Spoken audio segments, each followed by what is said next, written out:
दोस्तों आप सभी के बहुत ज़्यादा कमेंट आ रहे थे, इस कारण से यहाँ पर क्लास 10th क्लास हिंदी विषय को लेकर आपको संदर्भ प्रसंग सहित व्याख्या करना नहीं आ रहा था।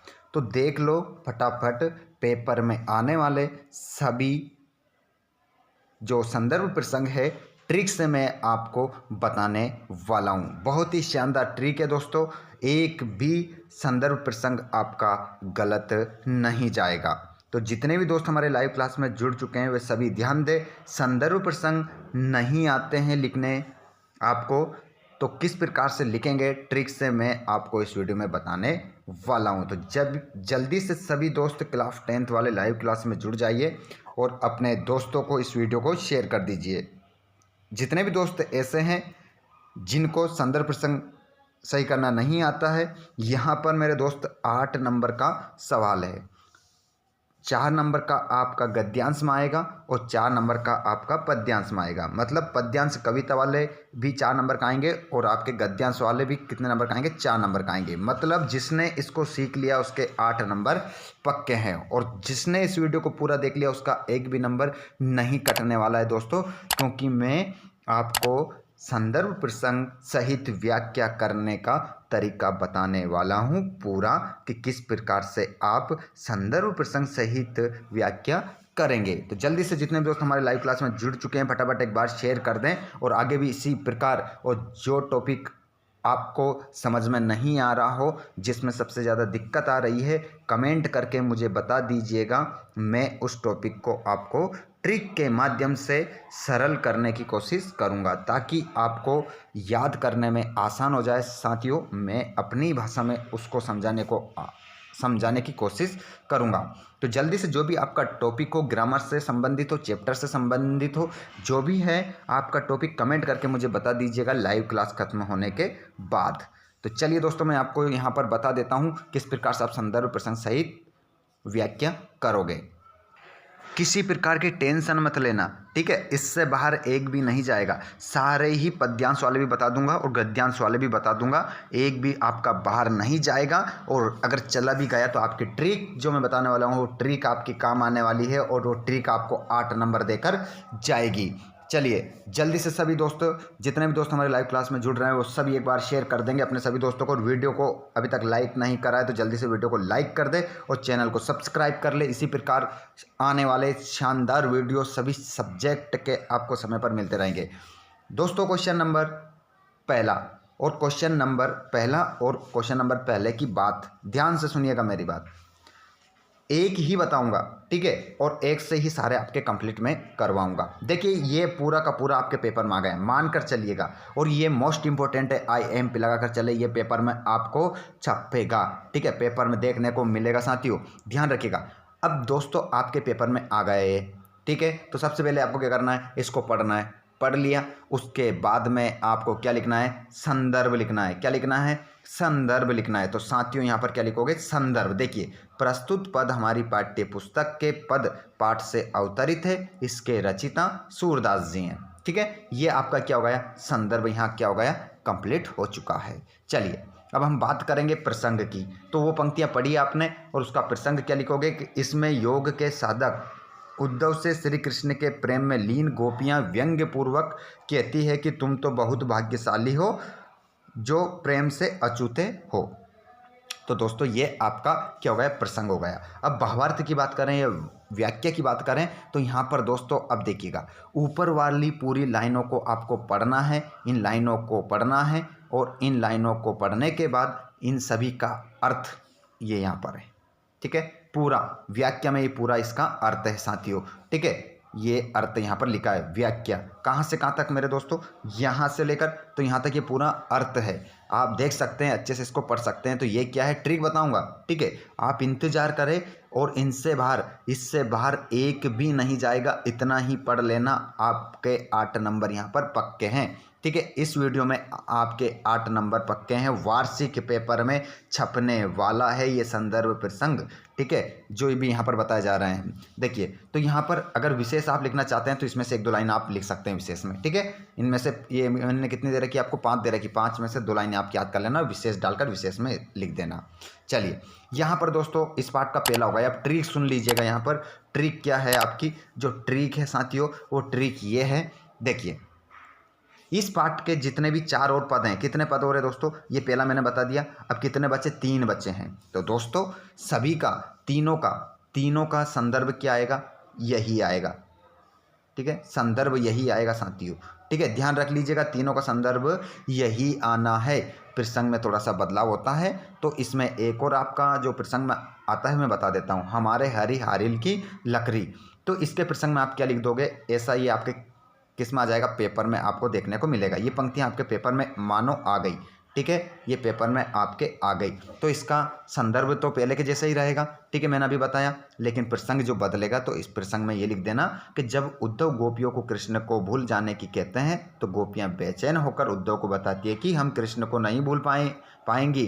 प्रस्तुत पद में यही भाव व्यक्त है। तो ये प्रसंग हो गया, और व्याख्या में वापस क्या करना है, आपको इसका पूरा अर्थ लिखना है। तो दोस्तों पार्ट नंबर 1 से आने वाले जितने भी आपके ये पंक्तियां हैं सभी कंप्लीट हो जाएगी, लेकिन उन पंक्तियों का एक बार थोड़ा सा अर्थ जरूर आप पढ़ लेना। ठीक है, जिससे आपका कंप्लीट हो जाएगा। ठीक है, ये हो गया। अब मैं बात करूंगा आपसे, देखिए ये दूसरा वाला, चौथा वाला पद है आपका, हरि है राजनीति पढ़िया है। ठीक है, इसका प्रसंग क्या होगा, प्रसंग देखिए, प्रस्तुत पद में गोपियां कहती है कि कृष्ण जो पहले ही बहुत चालाक थे अब वे राजनीति भी पढ़ाए हैं, इसलिए हमें ज्ञान का संदेश पढ़ाने को भेजा है। वे हमारे ऊपर अन्याय क्यों कर रहे हैं, राजा का धर्म तो प्रजा की रक्षा करना है।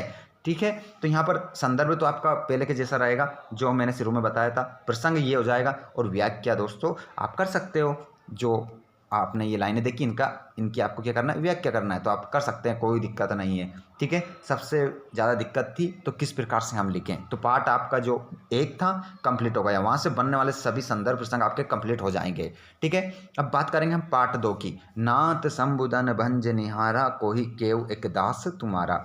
इन पंक्तियों में से कोई कहीं से भी 2 लाइन आ सकती है, 3 आ सकती है। ठीक है, 1 2 ये 3 आ सकती है, फिर ये नहीं आई तो फिर यहाँ से स्टार्ट हो सकती है, तो ध्यान रखिएगा। ठीक है, जो भी लाइन आ जाए, अब यहाँ का जो संदर्भ प्रसंग बनेगा वो बताऊंगा आपको। ठीक है, देखिए यहाँ पर संदर्भ और प्रसंग को ध्यान रखिएगा। यहाँ पर किस प्रकार से बनेगा कि ये पद्यांश हमारी पाठ्य पुस्तक के राम लक्ष्मण परशुराम संवाद पाठ से लिया गया है या ली गई है। ठीक है, इसके कवि तुलसीदास जी हैं। इतना हो गया संदर्भ। अब जितनी भी इस पाठ की पंक्तियां आएगी संदर्भ यही रहेगा मेरे दोस्तों, चेंज नहीं होगा।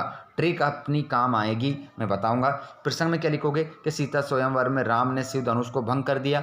इस समाचार को जानते ही शिव भक्त परशुराम क्रोधित होते हैं और स्वयंवर स्थल पर आकर पूछते हैं कि धनुष भंग किसने किया। तब राम ने उत्तर दिया। तो साथियों अब इन लाइनों को, ऊपर वाली लाइनों को इनको पढ़िएगा अच्छे से और इसकी व्याख्या कर दीजिएगा। इतनी बड़ी व्याख्या आपके पेपर में नहीं आने वाली है, छोटी सी आएगी, 2-3 लाइन की आएगी, अच्छे से कर लीजिएगा। विशेष में आपको देखिए मैं बता देता हूँ, यहाँ पर 6 लाइनें मैं दे रहा हूँ विशेष में, इनमें से 2 जो सरल लगे आपको वो आप लिख देना। ओके, चलिए अब देखिएगा इसमें भी वही काम करना है, संदर्भ वो का वही रहेगा, चेंज नहीं होना है। प्रसंग बदलेगा तो प्रसंग में क्या जाएगा, यहाँ पर परशुराम के डपटने पर क्षुब्ध लक्ष्मण ने उत्तर दिया। ठीक है, तो यहाँ पर व्याख्या देख सकते हो, पूरी व्याख्या आप कर देना, ऊपर लाइनें पढ़ना और व्याख्या अच्छे से कर देना। उसके बाद में दोस्तों मैं इसमें जो बता रहा हूँ, पेपर में छपने वाले बता रहा हूँ, इनसे बाहर नहीं जाएगा। यदि आपने इतना लगा लिया तो आपका काम बन जाएगा। चलिए इसमें भी IMP लगाएं, जो मोस्ट इंपॉर्टेंट है वही मैं आपको बता रहा हूँ, इनमें से ही आपके पेपर में आपको देखने को मिलने वाले हैं। तो देखिएगा यहाँ पर आप संदर्भ में क्या करेंगे दोस्तों, यहाँ पर संदर्भ प्रसंग सहित व्याख्या मैं बता रहा हूँ आपको। बहुत ही मेहनत करके ये वीडियो आप सभी दोस्तों के लिए मैं लेकर आया हूँ। क्यों लेकर आया हूँ, क्योंकि दोस्तों आप लोगों को ये समझ में नहीं आ रहा था कि संदर्भ प्रसंग सहित व्याख्या कैसे की जाती है, इस कारण से ये आप लोगों के लिए लेकर आए हैं। ठीक है, तो जल्दी से सभी दोस्त जिसने भी अभी तक शेयर नहीं करा एक बार शेयर जरूर करेंगे, वीडियो को लाइक नहीं करा है तो लाइक कर दीजिए, और आगे भी जो भी आपको डाउट लग रहा है जल्दी से उन डाउटों को सभी को क्लियर कर लीजिए। मुझे आप सभी दोस्त कमेंट करके बता दीजिए कि इस टॉपिक में हमें दिक्कत आ रही है, मैं तुरंत आपके लिए वीडियो बनाकर भेजूँगा। ठीक है, चलिए दोस्तों, तो यहाँ पर बताएंगे मुझे संदर्भ। ठीक है, प्रस्तुत पद्यांश हमारी पाठ्य पुस्तक के आत्मकथ्य पाठ से अवतरित है, इसके रचयिता कौन है, जयशंकर प्रसाद है। संदर्भ कंप्लीट हो गया। अब इस पाठ से जितने भी आपके आएंगे, देखिए सबसे पहली बात पाठ को जरूर पढ़ लेना एक बार, नहीं तो आपको ये समझ में नहीं आएगा, ये पंक्तियाँ कौन से पाठ की है, तो उन पंक्तियों को एक बार जरूर आप सभी पढ़ेंगे। देखिए प्रसंग में क्या होगा यहाँ पर कि यहाँ कवि जयशंकर प्रसाद अपने अनुभव को अभिव्यक्त कर रहे हैं। ठीक है, प्रसंग होगा। व्याख्या में पूरा व्याख्या आपको करनी है यहाँ पर ऊपर वाली लाइनों को देख देख कर। ठीक है, ये पूरा में विशेष आपको वही तरीका अपना, जो भी पॉइंट आपको अच्छा लगे वो लिख देना विशेष में, तो 1-2 लाइन।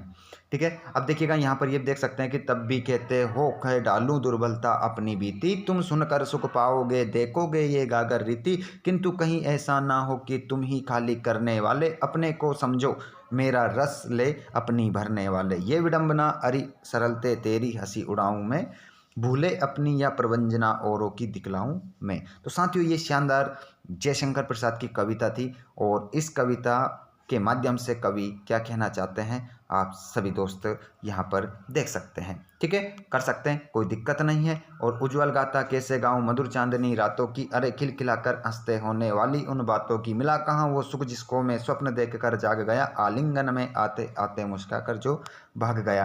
तो मेरे साथियों यहाँ पर ध्यान रखिएगा, ये प्रसंग चेंज होगा, संदर्भ आपका पहले के जैसे ही रहेगा। यही आपकी ट्रिक थी कि कोई सा भी आ जाए इस पाठ से आपकी ट्रिक काम करेगी। क्या कि संदर्भ आपका पहले के जैसे रहेगा। इसीलिए ये उद्देश्य था इस वीडियो को बनाने के लिए कि मेरे सभी दोस्तों का, जितने भी दोस्त हमारे इस चैनल से जुड़ रहे हैं, उनका एक भी नंबर कटना नहीं चाहिए। जितने भी मैंने सेट डाले हैं उनमें यही आपको देखने को मिलेंगे, 2 से 3, और उन्हीं सेटों में से पूरा का पूरा आपका पेपर छपने वाला है। जिन दोस्तों ने अभी तक हमारे जितने भी हिंदी के पेपर डाले गए उनको नहीं लगाया है, तो कम समय बचा है आपके पास, जल्दी से जल्दी उन सभी सेटों को लगा लीजिए, आपका पूरा का पूरा पेपर उसमें से बनने वाला है। प्रसंग कि यहाँ कवि ने अपने जीवन के सुखद पलों की अनुभूतियों को अंदर में ही संजोए रखने की कामना व्यक्त की है। उन्हें ये पीड़ा है कि वे सुखद स्वप्न साकार नहीं हो सके। ठीक है, तो आप सभी दोस्तों सही जगह आ चुके हैं। यहाँ से 8 नंबर आपको लेकर जाना है, किसी भी कंडीशन में एक भी नंबर नहीं कटना चाहिए। व्याख्या आप कर सकते हो, देख सकते हो, स्क्रीनशॉट ले सकते हो। ठीक है, जो भी आपको करना है कर लीजिएगा। इसका PDF मैं आपको टेलीग्राम चैनल पर डाल दूंगा। टेलीग्राम चैनल की लिंक डिस्क्रिप्शन में है, जाइए टेलीग्राम को ज्वाइन कर लो और कमेंट करके मुझे बता देना कि PDF डाल दीजिए संदर्भ प्रसंग का। तो ये पूरा मैं आपको डाल दूंगा, वहाँ से अच्छे से अपनी शानदार तैयारी कर लेना। और जो टेलीग्राम चैनल को आप ज्वाइन करोगे उसी के नीचे हमारा एक और चैनल है व्लॉग वाला। ठीक है, व्लॉग वाला, तो वहाँ पर आप सभी दोस्त उसको भी आप ज़रूर सब्सक्राइब कीजिएगा। चलिए दोस्तों, तो यहाँ पर ये हो चुका है। आगे मैं और पंक्तियाँ बता देता हूँ। देखिए यहाँ पर सूर्यकांत त्रिपाठी निराला,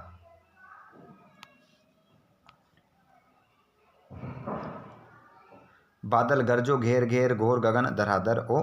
तो इसका देखिए संदर्भ प्रसंग सहित कैसे बनाओगे आप। ये पूरी कविता है, इसकी संदर्भ प्रसंग आपको कैसे बनाना है। तो यहाँ पर संदर्भ प्रस्तुत पंक्ति हमारी पाठ्य पुस्तक क्षितिज भाग 2 में संकलित उत्साह कविता से लिया गया है। इसके कवि सूर्यकांत त्रिपाठी निराला है। हो गया।